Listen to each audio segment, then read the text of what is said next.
Hey, RecLess listeners, we are proud to partner with national leaders and innovators in park systems planning, training, and technology, Next Practice Partners, to bring you a limited edition RecLess shirt. Click the link in the show bio for more information.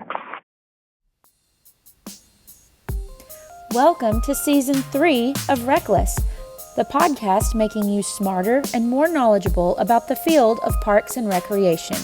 Your hosts are Shane Mize, Jay Tryon, and Tom Venniro, three career-long friends from around the country who are joined by a surprise guest each episode.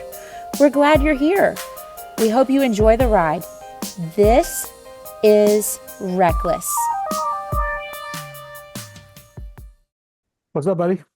Hey, did you just get a little snack in? Oh, no, this beard always has something on it. Yeah, I'll never know that. Never know that feeling. Hannah's not here today. Well, she's coming back, but she left. No steak today. I had to Uber Eats my little Vietnamese food, so just making sure I was as presentable as it's a low bar, but whatever I'd be expected to be as presentable as. As presentable as you can be. That's right. Yeah, Got our technical difficulties cleared up, huh? Pretty much. Yes. I wonder if Mr. J's having any difficulties. He might just decide to work through his little deadline. He just texted us. It's asking, what is going on today? Because it's asking me to sign in. Okay, so sign in. I'm not sure. Yeah, I don't know why it's asking him that. Yeah, I'm confused. Boy, we're nipping on the heels of greatness right now, aren't we? Every time there's a tech issue, you just gotta tell the guests. Never happened before. No, we don't usually have a lot. So I'm very confused what he's saying at this point. Well, I'm always confused with what he's saying. There he is. That sounds like a Jason Bateman issue, not an us issue. Hey, looks like I'm not the only one that has tech issues. That's right.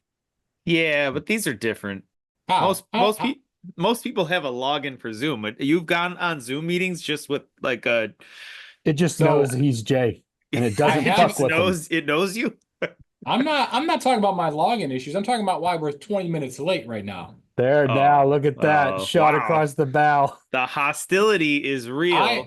I have always had a login. That'll make our guest feel bad. I've never needed it. It's just every time I click on the link, it takes me to it.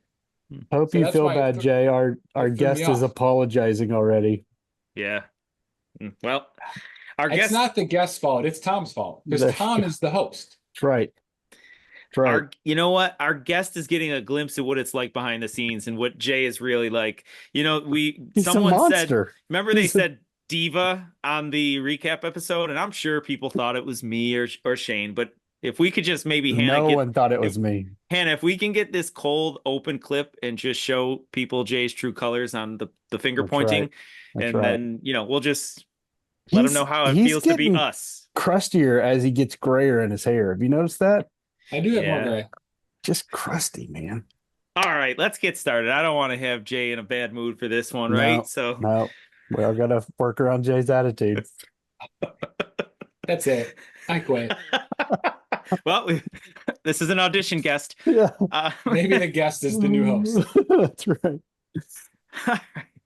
Welcome to RecLess. This is our second episode of season 3, and we have an exciting one. This has been a great open. I'm sure we'll probably use some of the cold open, but for those of you out there who are new, this is our fun episode focusing on Parks and Rec through the lens of the three of us. So your hosts, myself, Tom Venniro, with, as always, Shane Mize and Jay Tryon. And then we always have a surprise guest, or as we've seen in future episodes, maybe guests, plural, who our other hosts do not know until the reveal. So very exciting to have our guest say with hello, us. Jay. I'm not there yet. You got to let me finish. Jay's better at this than we are. Yeah, Jay's got a script. He's got a script. So our guest, by the way, is got a great name. A new bombshell has entered the podcast. That is their Zoom pseudonym for today. Any guesses? Well, there's a beach. The image is a beach with a pillow. Yes, it's true. Very observant. Hey, so Jay, Shane, how you guys doing today?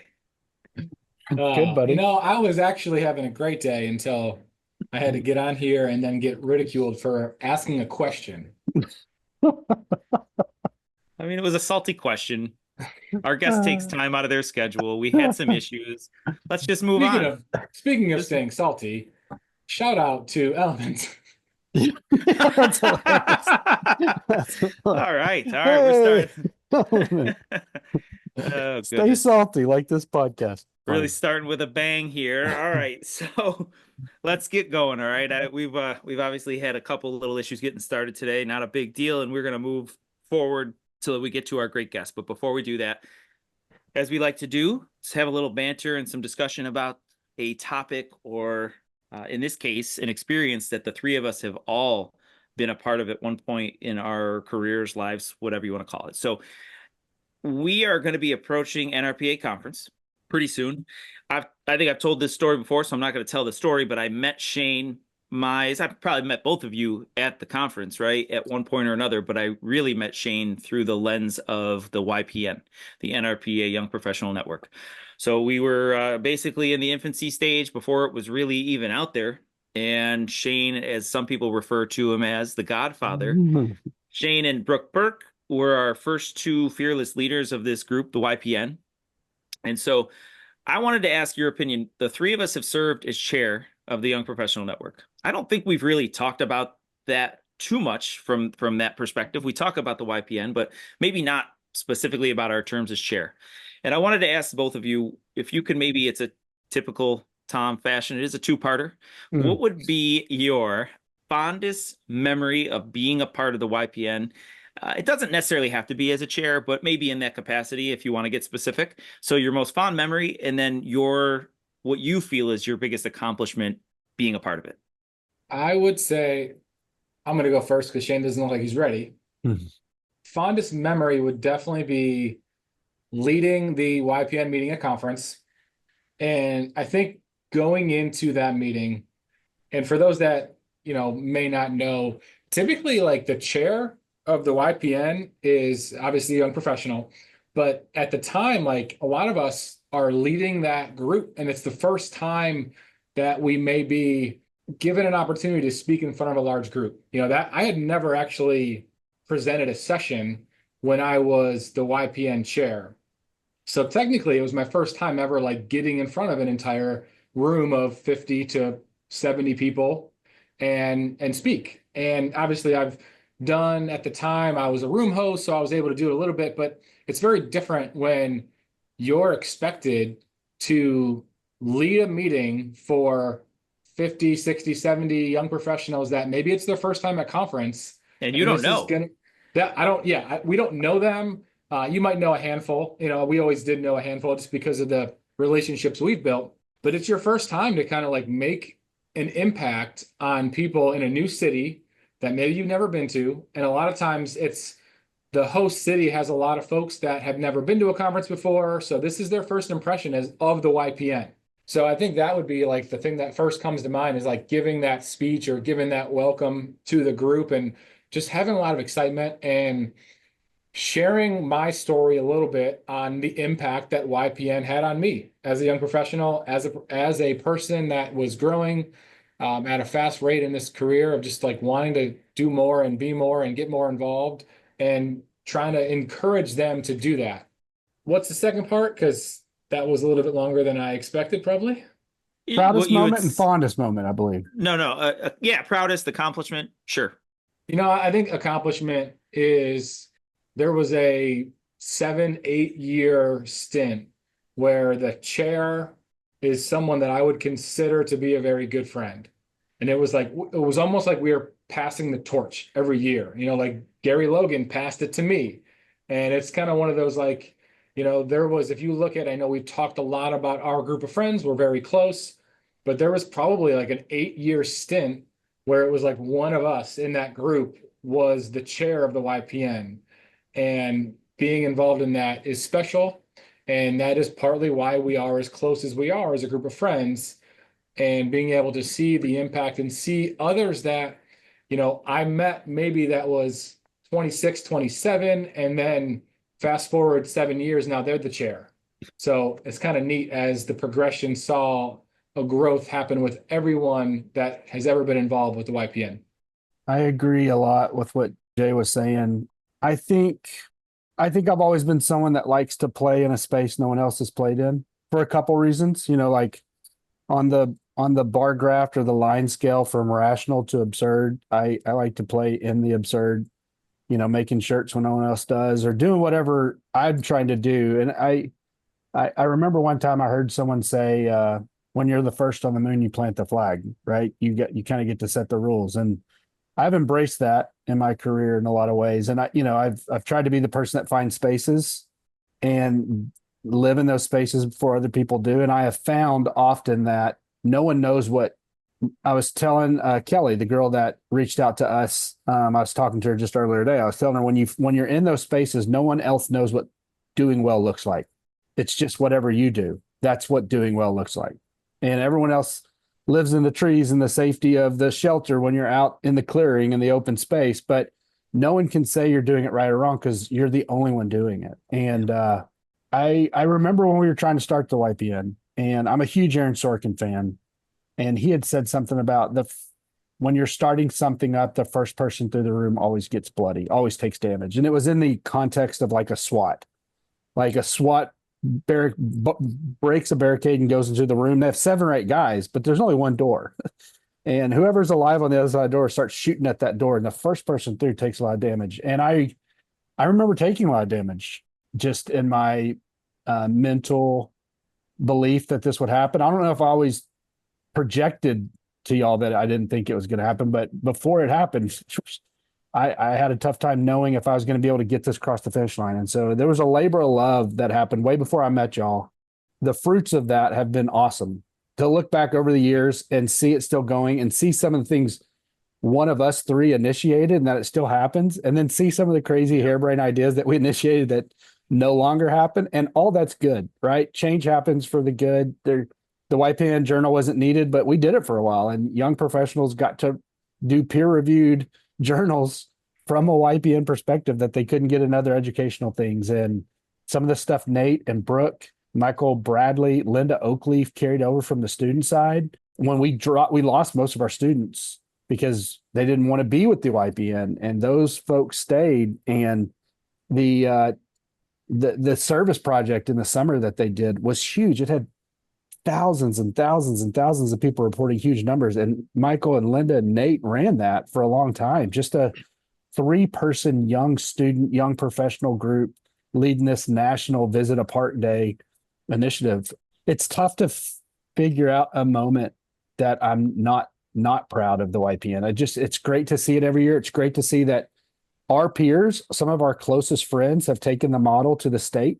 It's cool to know that we created something that now is at the state level and that there's young professionals all across the country getting representation at something.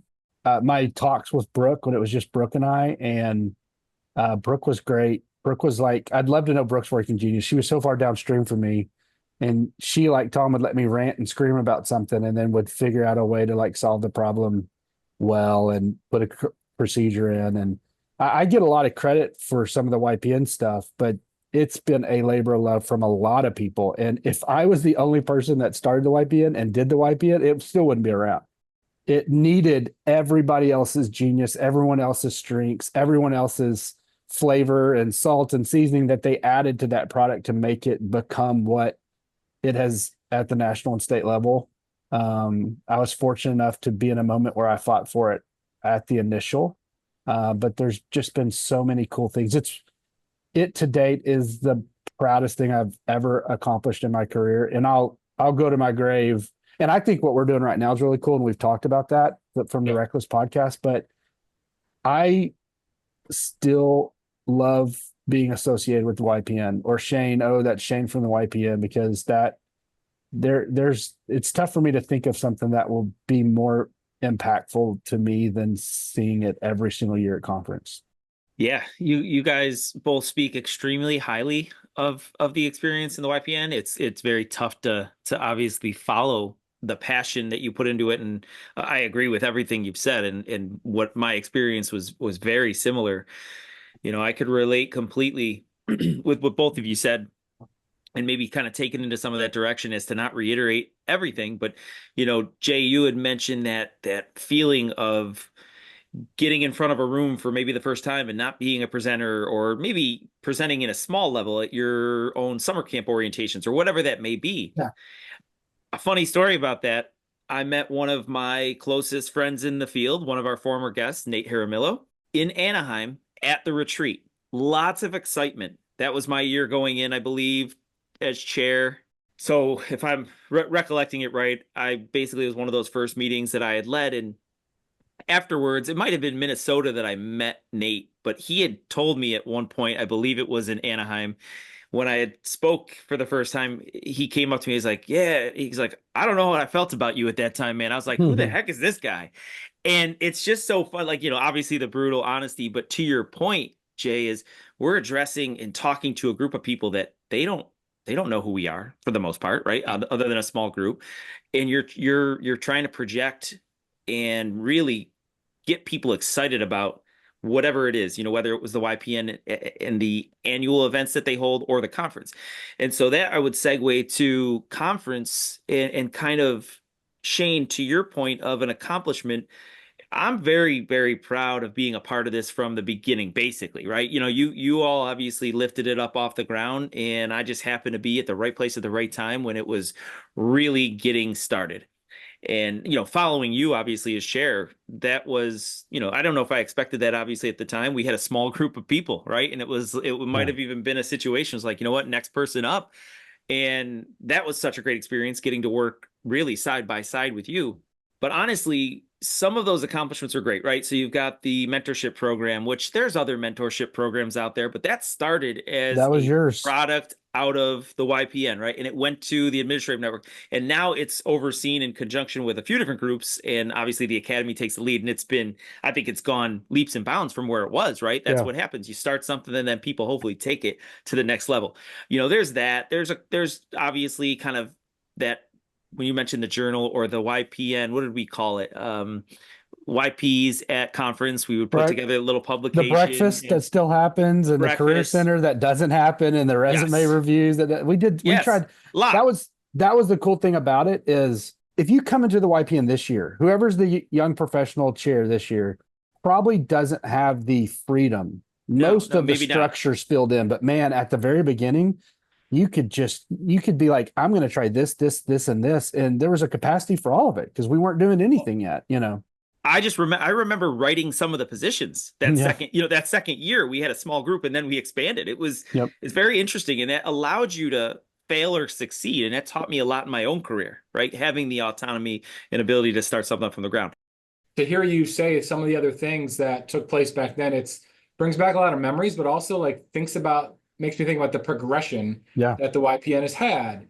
And obviously with technology and social media, things have changed so much. And it used to be like, okay, let's all meet at the career center, and that's where our hangout place will be. And now there's apps and there's all these different chat groups, and it's very different, but the foundation is the same. The goal was to connect with more people, and we just had to find whatever means we could to do that. And we started with giving people stickers. Then it was like, let's make bracelets. And if you have a bracelet, here's the social, go pass out bracelets. And it's now you do all that through the apps and social media. Yeah, no, it's great. I think it's cool that the proof of concept proved itself. I think NRPA was banking on it to succeed, or they wouldn't have allowed it to us, but it was still, it took a little convincing to show that this was needed. I mean, the fact that it's almost in every state now as well is it speaks volumes to what it does for our communities. Yeah, we've talked about this at length. I could tell I picked a topic today that you're all very, very passionate about. You hold near and dear, and so do I. And I'll end with what I am truly most proud of are not necessarily those individual efforts, which are great. It's the lasting impact that this has had. And I'm going to go specific to conference first, and then what it obviously can turn into. But my first ever conference, Baltimore, I don't remember what year that was, 2008, 9, something like that. I was a fish out of water, floating in a giant sea, nowhere to be. I had nothing. Jay, I believe there was a story of you and Atuya at that conference too. I would have had no idea that you were there. I would have had no idea if Shane was there. What this network has done more than any of the other networks, and I know the other networks do great work, but what this network has done is given people a place, given young professionals specifically and students a place, a gathering place. Obviously, from the real tangible items like, hey, here's a name badge now that NRPA has jumped on and said, you know what? Yeah, we should identify those young professionals, give them an orange badge. Number, or what? Yeah, membership rate or whatever. Yeah. Membership rates. But really think about that at conference, what that's turned into. All of a sudden now that retreat, we advertise it and someone reads a brochure, a pamphlet, or now, of course, the app, and they see, oh, young professional retreat, young professional breakfast, young professional this. And none of that nomenclature was in place before we started this thing, which is crazy. And how do you, as a 22, 3, 4, 5, 6-year-old, how do you navigate that? You know, a lot of us are maybe introverts, or they just don't have the network yet. So how do you navigate conference, right? I can't imagine what that was like in Baltimore. I could vaguely remember it, but since then, it's been a completely different experience, and you just were giving people a place. It was a cheat code. We were hacking the system. Yeah. Like, you no longer had to go through potentially a student branch and then wander through the abyss that was NRPA's middle management time until you jumped into the admin network, or unless you were in the aquatics or the armed forces or the ethnic minority or academic, and you might have had a like-minded group of people. You just kind of wandered around for 8 to 10 years until you ran into your opportunity to be in the admin network. And it was a cheat code in a lot of ways. It was a hack of accelerating people. And when we think of all the people that are in our group and all the people that have served and where they're at now, I can't think it did anything but benefit all of them at one time or another, both their professional development and their resume itself.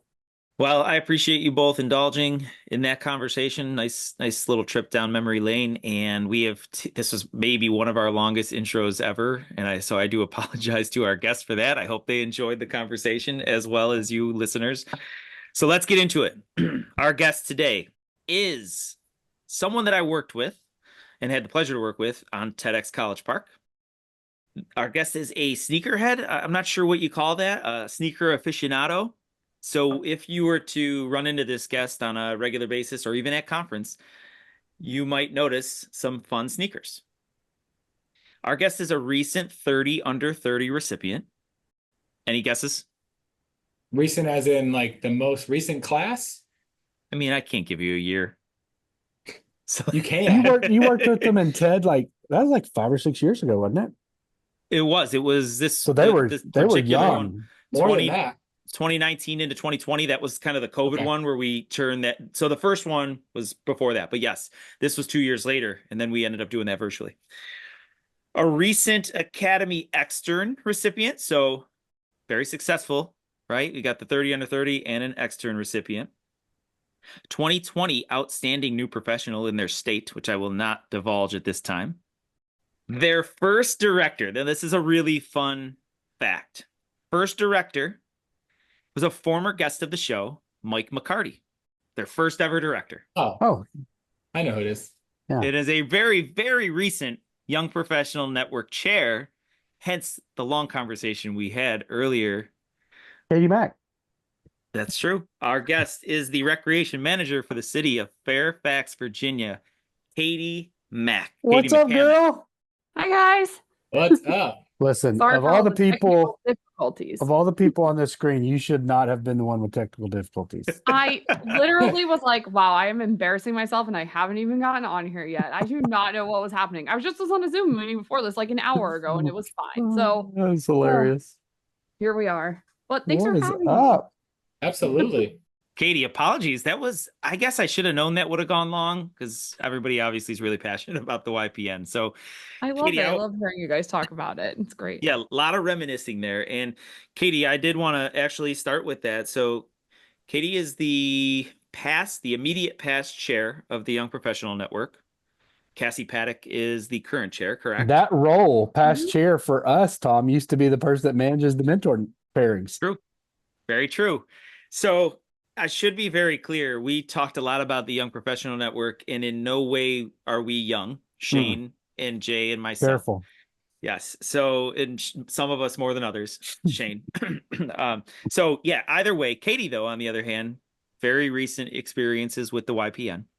And, you know, I really enjoyed the conversation we had. I've also really, really enjoyed watching, Jay, you alluded to it, but watching what the recent groups have been doing. And Katie, yours specifically, while you were chair or incoming chair, what I noticed was just how much you stepped up the game, right? So technology, and you mentioned it, Jay, but having websites, like a young professional website at conference, right? This was something we would have never imagined, right? Back, and I know times change, but it was great, right? You sent out a link and you had everything at people's fingers. You did a lot like that. And we talk about volunteerism a lot on this show, of what that means to individuals. And you heard a little bit or got a glimpse of what that means to us. So Katie, someone who's recently been through it, can you give a little bit or shed a little bit of light on how you got involved with the YPN, and honestly, just what has that meant for your career, even though you're really you're still in it, but a year out of the chair role? Yeah. Well, you guys all know Karen Lucier. She was my supervisor and she took me to my first NRPA conference. It was also, my first one was in Baltimore in 2019, I think it was, when it was there. So I was like 26 and I was like, where are we? What is happening? I was not prepared at all. But Karen was like, don't worry. I already told everyone you're coming to this young professional network meeting. So they're just going to like give you a job. So just like go with it. So I like walk in and I'm like, they're like, oh, you're Karen's girl. Like, come over here. And Katie Keller, of course, you know, she's so welcoming, and her and Michael being inside. And I was like, oh gosh, I don't know what Karen's got me off. She's like dropped me off at daycare and is like, here you go. Like, so that's how I kind of got involved. And then they needed someone to help with some of the marketing stuff. And Katie was like, do you want to do it? And I was like, sure, why not? You know, and then I just went on a deep dive of the like Facebook page to see like what had been going on the last few years. Just, I'm one of those people who like, I really need to know like every detail of like what I'm getting myself into before I like kind of do it. So kind of went in, I told Katie like kind of what I was thinking and stuff, and she liked it. And obviously she's got like a marketing background and had been doing some of the stuff before. So I just tried to like kind of hit the ground running. And then I did that for a few years. And then I guess it was in Nashville. We were just, you know, out at a social one night and Kevin was like, congratulations, you're going to be the YPN chair next year. And I was like, oh, okay. So you make it sound very easy. So for anybody out there, this is attainable. I mean, that is kind of like how it's always happened though. There's never been like a vote or a application process. It's just like you get identified as a leader, and it's a good thing. It's a compliment. Yeah, it was. I mean, like I had been really working closely with like Katie and Kevin and like whoever else was like on the board for like a few years, trying to like help push YPN and like you guys said, try to implement some of that new stuff and kind of just like push forward in the technology, like adding the website and like trying to just help more people find out about YPN, because it really has like made such a huge impact on my career that like I want everyone to know about it. Like everyone seems to act like it's like a secret club or like it's like the cool kid group, and I'm like, everyone can be a part of this. You just have to want to be a part of it and come and be, you know, active in it. So I was honored when Kevin asked me to, you know, help him and be the chair elect that year. So, and then I met Cassie at conference and we really just like clicked. And so when it was my turn to pick someone, I obviously like went to her and I was like, hey, and she was like, I have a question. Would it be like, could I be like your incoming chair? Like, I really want to be chair. I was like, before I even got it on, I was like, I knew you were the right person for this job, because if you have the time and the want to do it, then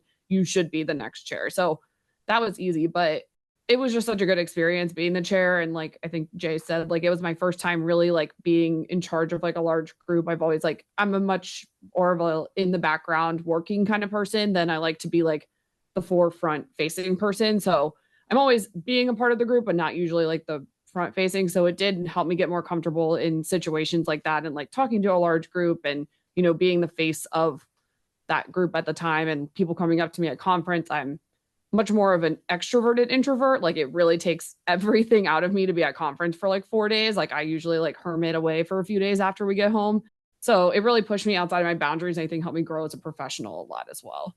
I think it's interesting. I wouldn't say we gatekeep that role because it's got a negative connotation, but we do caretake it. If you've spent the better part of 2 years, your year as chair elect and then your year as chair, trying to build this thing up, you do really try to be selective with who you're passing that torch off to. And part of it is because of something that's so unique in our industry, which is, you know, when you're in the ethnic minority side, you get to lead But then after your 2 years of leadership, you're not out of the ethnic minority society. Same thing with aquatics or the admin network. Like they can lean into you even 10 years later and say, oh, well, yeah, Shane used to be the admin chair.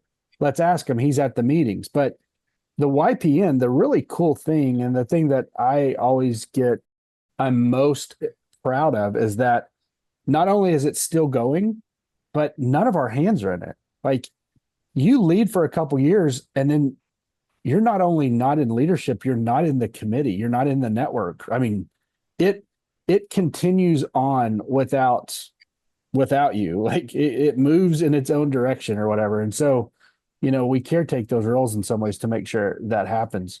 When you took it on, when it was your thing, what were the first thoughts? Were you nervous? Were you like, man, I don't know, this is a bigger thing than I thought? Did you feel like you had a lot of support, or what's it like to step up into a national leadership role? Literally so scary. I was like, are you sure I'm the right person for this? Like, I don't want this group to like die under my leadership, because it's again like done so much for me and I like care for it so fondly.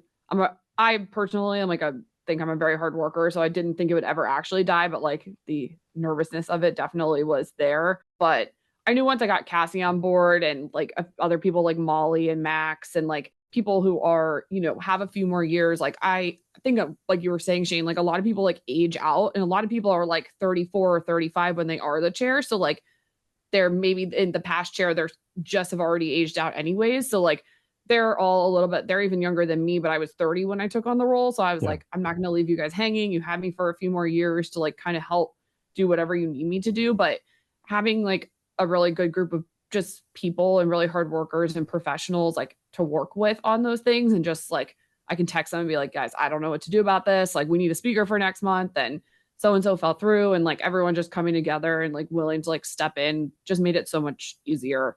I'd say it's definitely like the team behind you and like getting people on board, and that really makes such a big difference and really help.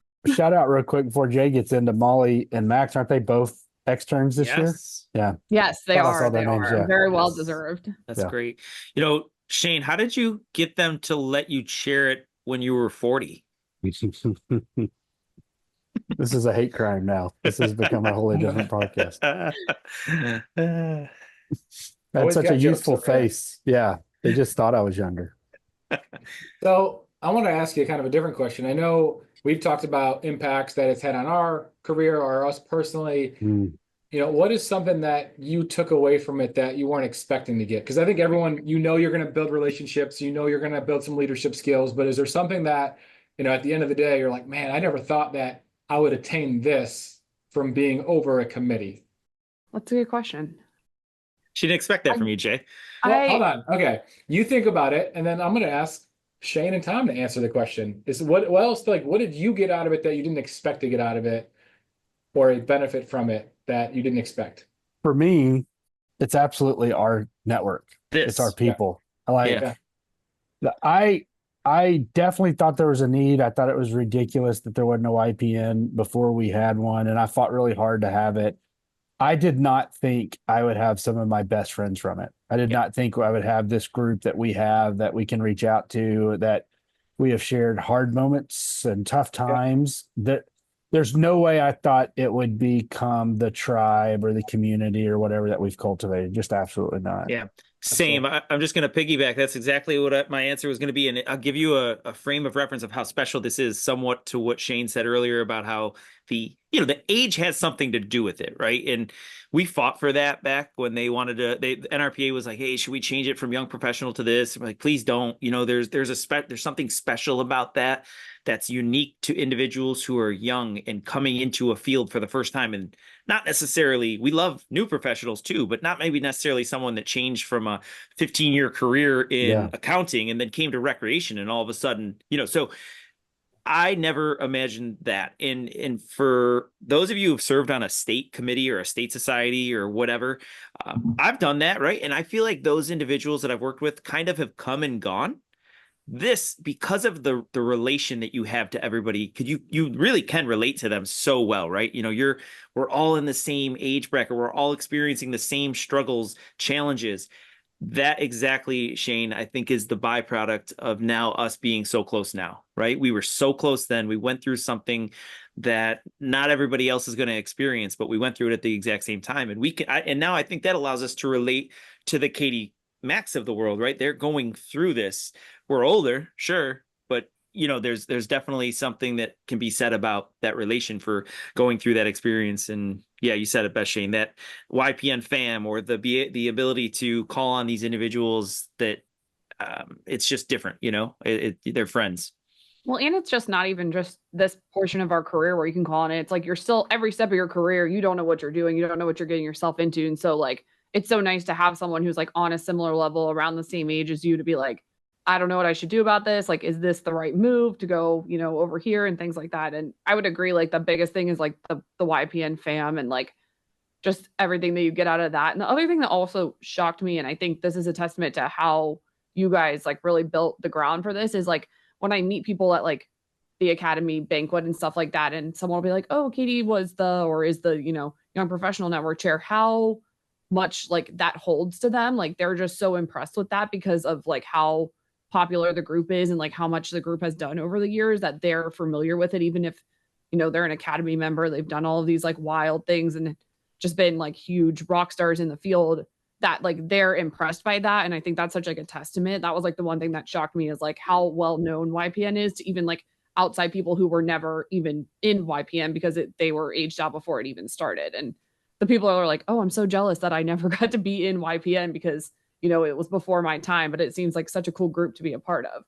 Yeah, no, I agree. I remember it had to be the second year, Shane, or the year that I had been leading whatever year I led the meeting, the actual meeting, not the retreat. And I forget now if those are in the same year, if you do one year, how that spills Brooks over. year I led the meeting, and then I led the retreat, and then yeah. So you lead the retreat, the year before. Yeah. So the year I led the meeting, I don't know if you remember this, that room, I could not have been more shocked. So the retreat was one thing, but the room was packed, and I felt like that was the year that board of directors, other individuals started to like catch they started to catch the fire. It's like, oh, wait a minute, this group is something we may want to monitor. And yeah, Barbara Tulipane, CEO, NRPA or president in the room, board of directors in the room, really cool, really special. So Katie, I do want to switch gears to get into some of our day-to-day, but I have maybe one more question for you, for our listeners that's related to the YPN. And I guess it's more advice based. We talked about getting involved, and I think we made it sound fairly easy to become all of a sudden the chair. And I don't think that's the case, obviously. But what would you say to a young professional who's listening to our show, who maybe they are going to conference or maybe they're not, that, hey, this, as we mentioned before, this is a place for you, but how would you pitch that to them? What would be your elevator pitch? I would say definitely come to the retreat, which is like the first night of conference, because that is like such a great place to like initially meet some people, and you kind of get the vibe of like what YPN is. And, you'll meet a couple of people and connect. And that I think really kind of like sets the tone for the conference of like how you can get together. We'll like give you all the information, join the Facebook page and get all the information on there about like a couple of years ago, we started like a group chat so that people can be like, hey, I'm going to go to lunch. Does anyone want to meet me? Like people have met up that have never met each other in person, but they're all in this YPN group. And just, I think say yes. And we keep saying this on like a lot of meetings. I feel like you guys have been on them too recently. That's like say yes to experiences while you're at conference, and definitely like say yes to the young professional network experiences while you're there and take advantage of that. But just, I would say like attending and just showing up to stuff is like the big thing, and getting that initial involvement. And then if you want to get more involved, maybe you just want to like co-chair like a small section, like maybe you're interested in publications and you want to help out with that. And you kind of can just, grow your way into feeling more comfortable. And then I always tell people this, like I always end up on like a lot of things, like at my state conference and through NRPA and things like that. But like, I have asked to be a part of a lot of these things. Like I've emailed someone and said, hey, like I'm interested in being on the awards committee for Virginia. Like, how do I go about doing that? And they're like, oh, great. Like a lot of the time they're like knocking down the door, looking for people to volunteer for these things. And if you're interested in it, don't wait for someone to reach out to you, reach out to someone. Like if there's someone listening that wants to be a part, send me an email, send Cassie an email, find me on Facebook, send me a message. Like I'll get back to you and we will get you involved. Fill out the form on NRPA. Someone will reach out to you. I would say just go for it and we'll figure out what level of involvement you want to be in and then go from there. But I would recommend it to anyone who's like interested in just making connections and, finding their people in their field. We work in like a really specific job. So like my friends who work in like sales or accounting, they're like, what are you talking about? That happened at work today. I've never heard of that ever happening. But I know I can always reach out to like my YPN friends and say, oh my gosh, this crazy thing happened, and they will get it. So it's such a great experience just for that part of it. Can we transition? That's a perfect transition into what I wanted to maybe talk a little bit about with you all today. And I'd really want to hear from everybody because our experiences are very similar, but also extremely unique. Shane and I had a conversation about this pre-show. Katie and I had a conversation about this yesterday and kind of our pre-pod get together. We are either finishing or have just finished finishing or just finished our summer programs, right? Summer camp and summer camps, sports camps, whatever it may be. And Katie, you have a pretty large, sizable role with your summer camps, correct? Yeah. So, I'm just going to give you my short version of what we've experienced. We've experienced our main camp coordinator, who basically was ready to be with us and get another summer going. No longer with us as of mid-May. Brought in another summer coordinator. Since then, we've had 2.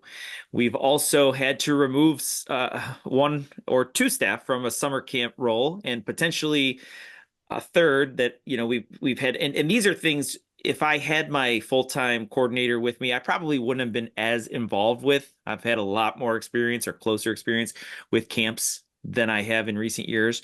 All I can say is that and we've talked a little bit about the show. On the show is that societally the challenges are becoming different, right? Working with different generations and their expectations, what they feel maybe they're entitled to, and taking a position that we typically felt was, hey, you're going to work 6 or 8 weeks. We need you here every day, every minute of those days. That's getting harder and harder to maintain. It is a grind. The summer can be a grind. It's all very, very positive, and we generally, for the 99% of our people, provide a great experience. But there are some parents, staff, children that doesn't happen. So that's what I want to talk a little bit about for maybe this part of the show here. And Katie, I'm going to start with you. You mentioned going to conference and becoming kind of a hermit afterwards. How do you handle the stresses of summer, some of those challenges? And then what do you do to decompress and compartmentalize so that you're ready to go for either the next season or the summer to come? I've been doing this for a few summers now. So like in my job, I oversee all of youth programming. So like my first summer, I started in March. The other person left, and I had been working in this department previously. I applied for this job, and I had worked at the summer camps like growing up, like when I was at college and like in high school or end of high school. And so like I was familiar with them, and I was like, I love them. I went to them as a kid. So I had a lot of, appreciation for the camps. And so I joined the team, and it was the most stressful summer of my life. I was sick half the summer. I was like working 15 hours a day, it felt like. And I like eventually Karen was like, you cannot do this to yourself. Like we need to like figure out a way to like get you sorted out, because she was also working a ton of hours just trying to get it all done. And now I feel like as I've grown with the job and like moved into the manager position from the assistant manager position, I've gotten a lot better at handling the stress of it. I still do work a lot. I'm just a workaholic. So in the summer, I do tend to work like a long day and stuff. But what's kind of funny, actually, my name when I came in, I was talking to Karen and Brianne last night about this, because I was like, I don't know what to make my name coming in. But usually when I get home, I like to just like sit down and watch some like really trash TV. So like this summer it was Love Island. So that's what they say when like a new person comes into the island. It's like a new bombshell has entered the villa. So that was lost on us. We had no clue. I was like, maybe one of their wives will have watched it, but no, so full circle back to the name at the beginning. But that's awesome. I love that. Yes. I try to like really separate like my personal life. I really try to like after a certain hour, like I don't check my email anymore. Like I'm like, if you need me, send me a text or call me. But I just go home, I watch my 1 hour of Love Island. I read my book and I go to bed. Unlike you guys, I don't have kids or anything. So I'm not like, running around. I honestly don't know how parents would do it with all of the work that I have to do. I like literally can barely handle myself during the summer sometimes, but I really think there's like a line that you have to draw, and like it is really hard in our positions. And you guys talk about this a lot on the podcast. I was telling Tom, I listened to like all the episodes pretty much, and I think it seems to be a theme across the board is like it is really hard to separate work and your personal life in these jobs because we care so much about our jobs. So, I'm like, oh, the hurricane is coming through. Great. So like last night at like 10 p.m., I'm like texting, figuring out like reassigning camps to different buildings and stuff so they have indoor space. And I definitely feel like creating time for yourself and like making sure that your mental health is okay like during the summer for all Parks and Rec professionals is like hugely important, because if not, it will not be good. It's been a stressful summer, but I think because I've like set that time aside, like I've gone on to a friend's wedding, which was on a Tuesday, but I was down in your neck of the woods, Jay, in Lenore, North Carolina, up in the mountains, and there was no service there. And I was like, after 3 days of like no cell phone service, like I checked my phone like 2 times on the Wi-Fi, and I was like, wow, this actually was like exactly what I needed to get through like the last 3 weeks of camp. Separating myself a little bit and like trusting my staff that I know I've trained well and know they know what they're doing, to feel like they're empowered enough to make decisions while I'm not there, or to just not have to ask me questions about everything. That's been like a big part in, surviving summer, which is a whole ordeal. So yeah. It's a challenge. And Shane, Jay, I'd really briefly like to hear a little bit from your perspective now, because you're in, different points. We're all in different points of our careers, right? But, Shane, you and I talked about it. For me, I think every day feels like this, not just summer, but you typically are putting out a fire now for someone, or you're a sounding board for an individual who's dealing with it directly, and they're coming to you and they're just I get it a lot. They're unloading their frustrations, and ultimately there's a lot of encouragement that has to go into it. And in our conversation before the show, Shane, we had kind of talked about how we both had a similar situation of like, hey, what can I do to help them with the stress, let alone myself, right? And maybe giving them a target card at the end, from me saying, hey, listen, I know this was a crazy summer. Thank you. It doesn't take away the stress, but what do you guys do, now in your positions to work through the craziness of summer? You want to go first, Jay, or me? I can be quick. I think the thing that I've done the most over the last couple of years is really make sure that the temp staff, the summer camp staff, know the impact that we have. And sometimes it's long days, it's long weeks, it's a lot of work. You got screaming kids and it's chaos, but they need to understand the impact that summer camp has. And as a parent that has a child that goes to summer camp, as someone that worked at summer camp as counselors and then also resident camp, I've been on like every level of camp. I love camp. Like my dream job, like true story, dream job would be to run a resident summer camp. Like if I could go out and own a property and run a resident camp for 10 weeks out of a summer, that'd be my dream job. So I think the focus for me has been the last few years, just like making sure the staff always remember like why we offer what we offer. And that even though it's hard, it's challenging, long days, you're dealing with difficult kids, sometimes difficult parents, like at the end of the day, like the impact, you may never even know it, but you got kids that are coming to camp and it's the one thing they're looking forward to every day, because they may not come home to a hot meal. They may not come home to 2 parents. They may not come home to any siblings to play with. So that opportunity to play and have fun is really what we need to focus on. I think October 4th of this year will be 20 years in the industry for me. And I have become a firm believer in you just get better at doing this the longer you do it. Like I remember my first couple camps and I was worried about everything. I was worried something was going to go wrong and I wanted to have 7 contingency plans. And I remember I would talk to like Jim Brown, who is an esteemed park and rec director in Texas. He was a mentor of mine, and I'd ask him about something. He would say, yeah, that happened to me 5 years into my career. Or that happened to me 7 years into my career. And I just remember thinking, I will eventually get all the experience I need to do the job that I'm going to be doing in the future. And sometimes it stinks. I try to prepare the staff the best I can, but I try to remain calm. After 20 years, it's tough to surprise me. That's one of the things that comes with this industry and serving the public and being so responsive. It's tough after 20 years for someone to come to me with something and me just be like shocked out of my boots that thing just happened. Like I can't believe it. And I just want them to know we'll be okay.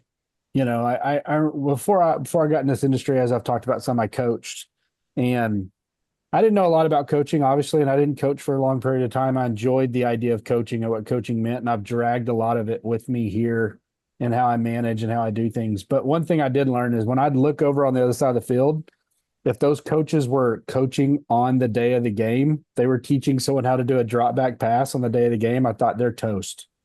Like, you can't, on the day of a special event or on the day of camp, be giving like huge correctional advice. They have to know it ahead of time. Like you want to prep to, to Jay's point, you want to talk to those seasonal staff about how this is important and their impact. But man, when they have 15 kids hanging on their hips the whole day, it's tough to explain to them that keeping their cool is important. You got to talk to them about it before.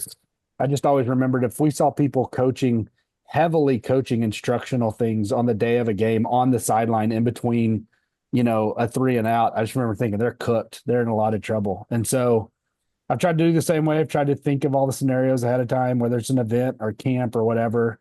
Try not to be surprised. Try to understand that for the most part, we're a good intentioned staff who, even if something's gone terribly wrong, we didn't mean for it to go wrong. We have thought hard, planned hard. And if it is going wrong, we're going to do our best in that moment to solve it, to get past it and to learn from it. And I can't say I've always had that. But I think as I've gotten older, for sure, I've taken that a little bit more with me. Yeah, that's all really great advice. I mean, it's not, I love what you just said about staying calm too, right? Like, someone in my office had said, do you ever change your demeanor? And I don't know, there's something about me at work that it all turns off. When I'm at home with the kids, like, no, I'm everywhere. You know what I mean? It's a challenge, but at work, it has been a big part of my personality, my identity, and just staying calm. And you said it, the storm will pass. Things will be all right.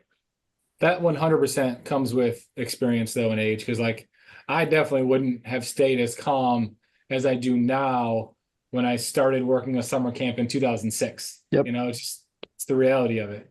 And when I talk to staff and staff are having an issue with the young, let's say I have a coordinator talking to me about their supervisor and they're just frustrated about the supervisor and they're coming to talk to me. And I always say they will be better 5 years from now than they are right now.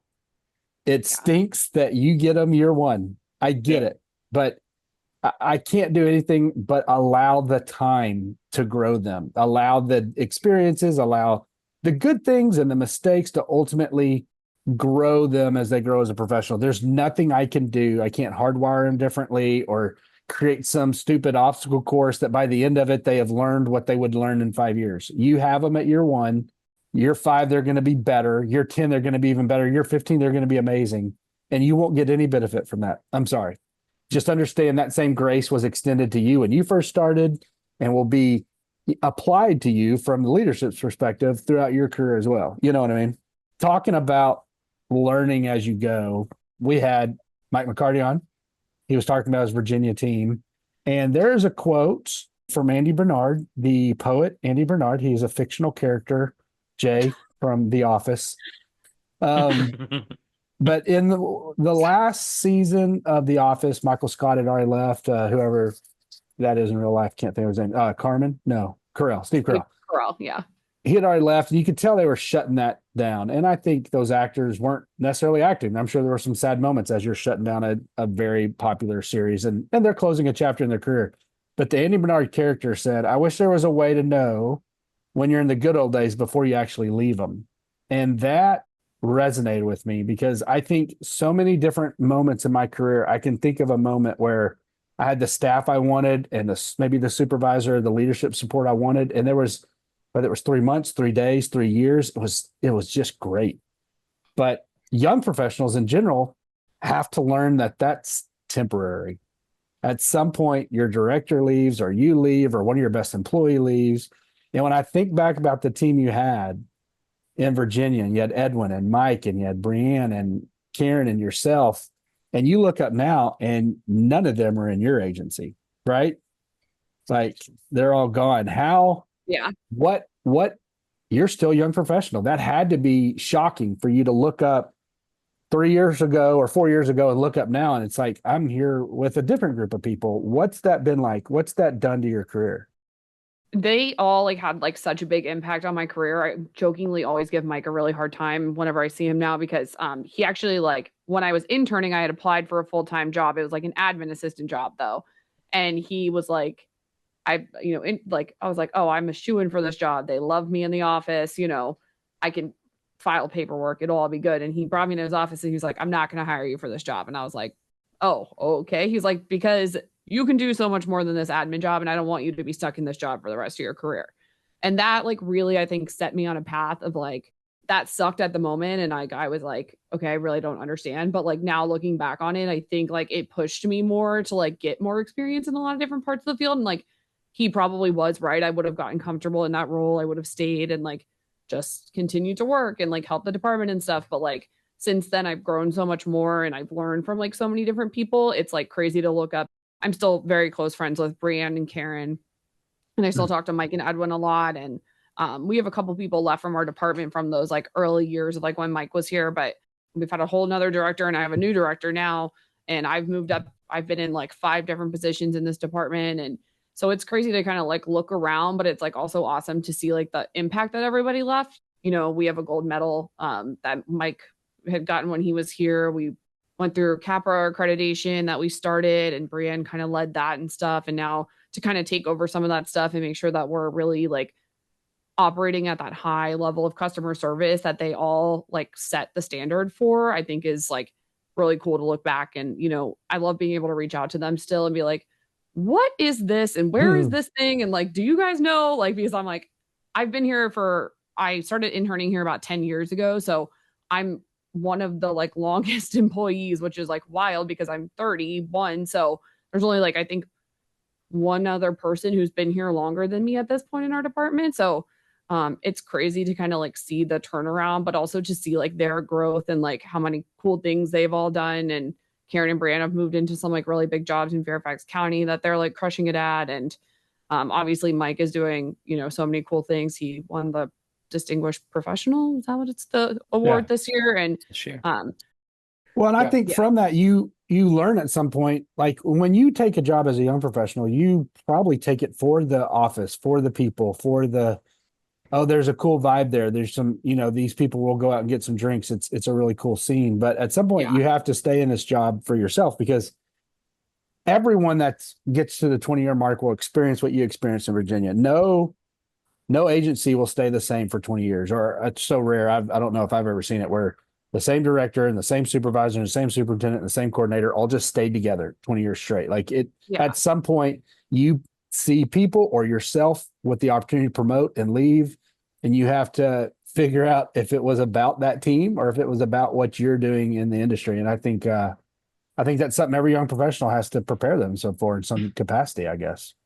Yeah. And like when Karen left, I was like honestly getting ready to leave just because I was ready for like the next step in my career. And then she was like, obviously we're like very close friends and we worked like super closely together. And so she was like, I'm applying for this job and like I feel like you would really do a great job in my position. So like maybe hold off. So it was like a really weird point for me then too, because like I was like, this will be the first time that I'm moving to a different department where all of these people have been working together and I would be the new person. And so like it was, a really weird time. And then I ended up moving into her position. And that was like really sad for me because she's like been such a huge mentor to me. She's like almost, more like family, like an older sister to me and a professional mentor. So, like her last day here, we'd been like fine all week. And I like got in the car and I just started like crying on the way home because I was like, I've made like such a huge connection with her that like I still have, but I was like, am I ever going to like have a working relationship with like someone like that again? Because it was the first time I really had that like closeness with someone.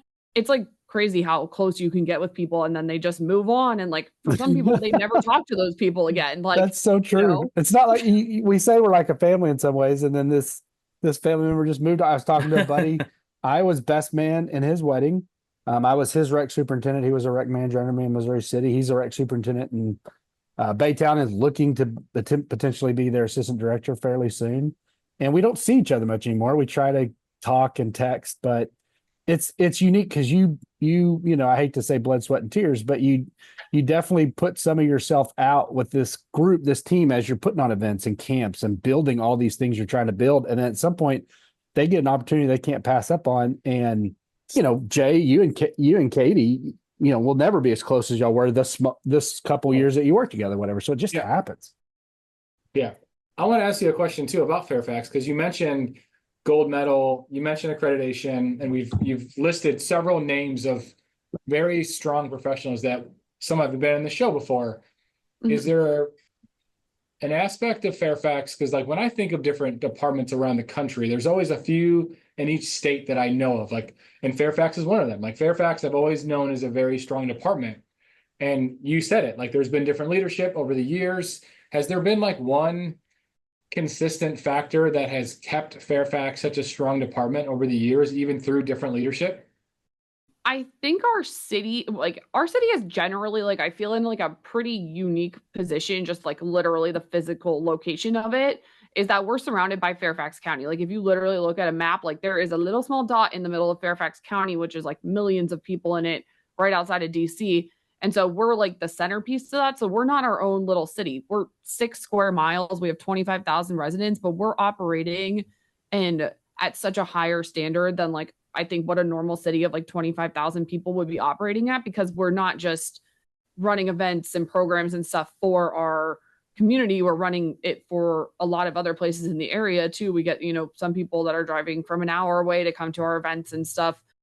I mean, an hour in Northern Virginia traffic is really probably only like 10 miles, but it's still, we're in a very unique aspect. And I think our city as a whole kind of like pushes trying to stay on top of innovation and be like, although we're like a small entity, to really like be offering like big entity things. And I think Mike really like set the standard with that when he came in. He like, you guys know Mike is like a big dreamer, and he's a really like, he has a lot of goals and stuff. And he really like set that in our department. And obviously he was here when I got here. So that's how I kind of like got that. And then it's just continued to be that standard. Like we have all set a standard for ourselves that we're going to operate these really high quality programs. We're going to operate these events for 20,000 people. That's like practically the amount of people who live in our community. And I think Fairfax City is like a really special place just generally. And I think that like bleeds into our parks department. And I think our strong parks department also like leads and helps the city, look better and,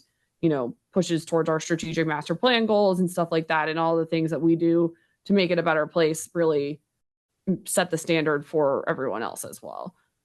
Yeah, I was just going to ask a similar question about what's in the water. I mean, the teams and the people are really impressive, and you said that so well and articulated it, and ultimately is holding yourself to a standard. And it's probably you're doing a lot of what other departments could look towards. I know Jay, you had mentioned that, so congratulations on keeping that going. And if you wouldn't mind indulging and changing the subject, I think now might be a good time to play a little game, right? And get to know a little bit about Katie Mack, maybe a little more than what we just talked about. So we call it round robin. We just kind of go across and have some, shoot from the hip questions. And my first question, I'm just going to stay with something you had mentioned and go back to, I really enjoy tying into our old, our former guests. I shouldn't say old, former guests. And so depends which guest you're describing. Well, yeah, that is true. That is true. So Rosalind Johnson caught us all off guard, just like Ratchet you did today. TV. Yes. So never heard the term. She dropped it in the middle of the podcast in our faces. Just like when I read your another bombshell, I don't even remember, right? Like another bombshell has entered the podcast. I just thought it was a fun name. And so when Rosalind said that to us, I had no idea what that meant. And Hannah had to educate us on, and from what I understand, was it Love Island? Yes. Okay. That would potentially qualify as Ratchet TV from what I'm getting at. I'm not sure 100% on that. You're gonna get your ass in trouble. It's definitely in the deep trash end of TV, but it was the hit of the summer, so I can't believe you guys haven't even heard about this. So I've heard of it, but I wouldn't know like the slogan. Jay doesn't know a Parks and Rec character, but he's heard of Love Island. It's crazy. Are you guys telling me? You're telling me you've never heard of it? I have not. No. That's insane. No, okay, well, I mean, I think that, not knowing maybe some of the Ron Swanson, right? So, I mean, I guess you've heard of him. So, I've always known who Ron Swanson was. I didn't know who... He didn't know who John Raphael was. That's true. He still All doesn't right, know. all right. Let's get to the question. This is about Katie, not our lack of whatever you want to call it. Pop All right. culture. So yes, so Katie, someone who is on the younger side, and this episode obviously focused on YPN. What are, outside of Love Island, 3 series that you go home to decompress with? Oh, Man, that was a journey to get So there. Like- round robins are wow, supposed to be these are going to quick. be so all over the place too. That's Like okay. my comfort show that I was watching last night because Love Island has officially ended for the summer. I love West Wing. That's like one of my favorite shows of all time. Okay. One of my favorite. Shane One of can my relate. favorites. I love Ted Lasso too. It always just like gives me a good All right, laugh. I can just turn on like any episode of that. I was gonna see if she could hit one that all of us can relate to. So far, you've got 2. 2 for 2. Let's see if we can go to Jay. I mean, I probably would say like my other like go-to. I always will turn on like Law and Order SVU. That's me. Really? Oh my God! I Yeah. was gonna say. I was looking for Dexter. No. Nope. Oh, I No. do. So I'm a Dude. chronic TV show watcher. When Like you no said- movies, don't know any of them. Any TV show, I've probably watched it. we've made jokes that, you know, I don't watch Parks and Rec, I don't watch The Office, I've never seen Ted Lasso. That's not my style of TV. But you put Law and Order in front of me, you Wow. put like SVU, you put ER, you put like CSI, like that's my jam. Grey's Anatomy, sure. Yeah. Jay, Never done Grey's Anatomy. Jay, I was gonna say when Katie said Law and Order, I was thinking this is gonna be up Jay's alley. I feel like That's Jay me. is an old soul in a not so young or old body Oh. at this point, Yeah. right? So he's in the Hey. middle, but he is an old soul. And Katie, you are our people. You just nailed him. for all of us. Okay. So One for all of So- us. loved it. Round robin's supposed to be quick. I'll make this one quick. We talked earlier about conferences. Out of all the conferences you've been to, which one has been your favorite? Oh, I would say so far probably Nashville. I just thought it was like super fun. Interesting. Nashville was like a really cool place. Also, the COVID like situation wasn't, great, but I thought there was like such a good group of people there that year, Yeah. and it was a smaller group, but I think that kind of contributed to like getting to know people better then, and that was a blast. I had a really good time in Nashville. I'm always intrigued by this. If Parks and Rec wasn't a thing, if it was never an industry, what would you be doing? Because you started young, 2021. You were in it, right? Yeah, I really didn't know like what I wanted to do when I graduated from college. I majored in sports administration, so I kind of thought like I would try to get into doing like some kind. I love like sports. Like I'm a big hockey fan. I like big football. I'll watch sports are on TV. I'll watch them. So I'd probably try to get in something in the realm, but like more probably like the event planning like aspect of it. So not too far away from what I have done. I've done special events in the past, so like something kind of along those lines. But I think that'd be really cool to like work for like a professional sports team. I was thought maybe I'd be a teacher, but I really I like kids, but like being in a classroom all day, I have so much respect for teachers, and like I just knew like I was like I would only last like 2 years doing this. So that's why I kind of camp was like a really good middle ground for me, like get the fun aspect of it, but Only it's a 12 short weeks. period of time. Yeah. So I'm just gonna go with what you just said. Can you give us maybe your big 3 favorite sports teams? Oh, I'm a big Washington Capitals fan. I am unfortunately a DC sports fan, which is like Okay. was great a few years ago, but has been mostly unfortunate for most of my life. I am a Commanders Redskins fan. And I would say probably third biggest one. I guess I like to watch soccer, so like we'll go to DC United games. I live like 15 minutes outside of DC, so I get to go to a lot of sports games. So, or I guess the Nationals, I probably go to more baseball games, but I enjoy to watch soccer a little bit more. Good sports city, right? You have everything pretty much right there. Yeah, we have everything, but the team's questionable some years. But I got to see a World Series win and a first Stanley Cup win, which was awesome. That was awesome a few years ago. Well, we've talked about TV, talked about sports. Food. What about music? Is there a go-to band that is on your phone or your playlist? Or top 3. Let's do top 3 bands since we did top 3 shows. Oh my God, top 3 band. That is very hard. I am a big concert goer also. I like to do activities. So yeah. Probably one of my favorite bands. It's a band called the band Camino. They're like one of my favorite bands. I've seen them like a bunch of times. I kind of like alternative like indie music. So like I'm a big Mumford and Sons fan. Cool. And then I'd probably say right now Noah Kahan. I like love his music. I've been a fan of his for years, but his Stick Season album that came out, that's like been exploding. I'm hoping you guys have maybe heard of him. So I he have was in only Charlotte. heard of one of those three people. So Noah Khan was in Charlotte a couple months ago, and it was downtown outdoors, and my son wanted to go, whose name is Noah. So we actually went for a bike ride and we listened to it, like just riding around outside because he was like so interested in going, but it was too late to like plan a trip to go. Oh, well, he's amazing. If you like, he kind of like folk indie kind of music, but his new album is amazing. He's good. He was not the one I'd heard of. The Mumford and Sons ones. Yes. DC is a place that a lot of people probably aspire to go to, just to go visit at some point to see some of the Washington DC things that represent us as a country. And I have just like passed through it. I'd love to maybe take a week and really visit DC one time just to say I've seen the White House and all the political things. But I know that there's a lot of great little spots or dives along the way. So give me one or two underrated DC places to visit, food, venue, whatever. It could be whatever you want it to be. But if I was saying, hey, Katie Mack, me and Hannah are going to go up, you say you've got to go to this place and this place. Like I said, I'm a big concert person, and 930 Club is in DC, and they've had like, it's like this smaller venue, but it's such a classic venue, and like they've had so many like huge bands that have like started out going there. It's kind of dingy and like perfect in all the like right dive bar-y kind of ways. So I'd always say that. And then I guess not necessarily like underground, but I feel like if you come to DC, the best time to like go see the monuments and all that stuff is at night. That's like the best time to go like walk around. They're all lit up.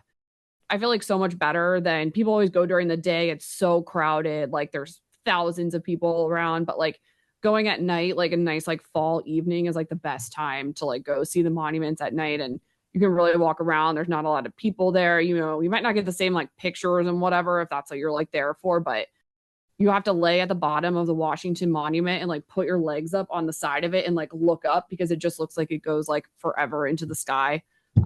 That's like a random little, DC thing at a big spot. Do they have people there that would help me get up once I lay down? That's what you have Hannah for, right? Right. Yeah. I'd be there till morning. Okay, cool. Yeah. Well, I said food, so I just need to ask same question before we end. Where are you telling us to go? Where are we going out to eat with Katie Mack if we visit? Oh my gosh. DC has so many food spots.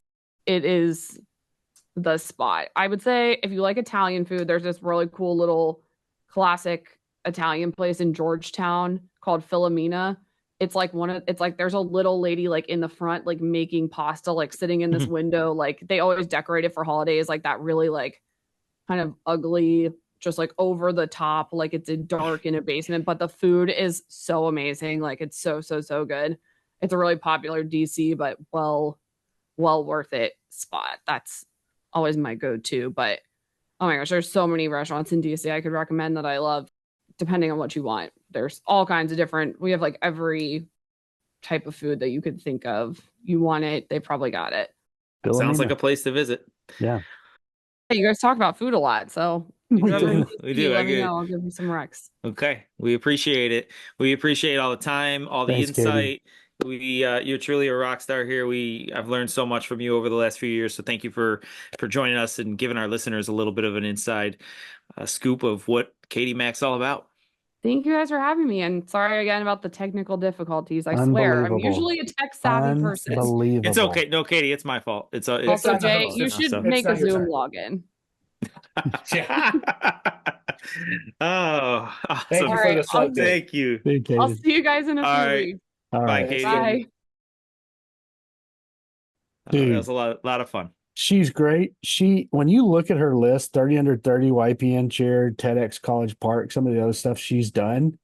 I mean, she is the best and the brightest of our field, and she's going to continue to grow into that, especially with the team that she's learned from. And, now that she's leading, I mean, she's got everything she needs to be one of the best directors in our industry when she's ready.